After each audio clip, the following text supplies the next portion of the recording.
Hello, everyone. Dr. Eames here. This time I'd like to talk to you about limited liability companies.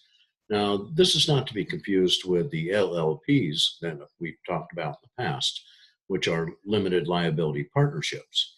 But these are a particular sort of organization, like the Corporation in many ways, but also created by the government.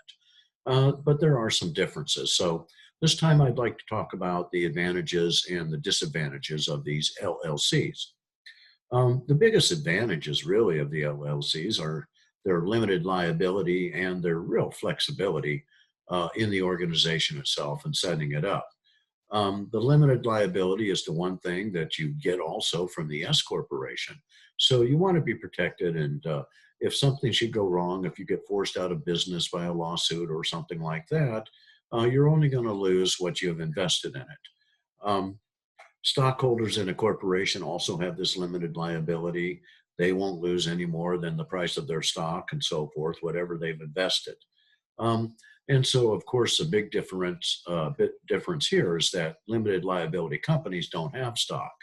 And that's different from the S corporation as well, which has up to 100 shareholders. So in this case, no stock. And that means the ownership of the company is quite different. It is flexible in that sense. It's not transferable in the sense that whoever gets the most stock can control the company. It won't be like that at all. So that's going to be different with who owns the company. Probably the original founders can keep control of it. On the other hand, these sorts of companies and organizations aren't going to last forever and aren't meant to like corporations are. So there's the limited lifespan.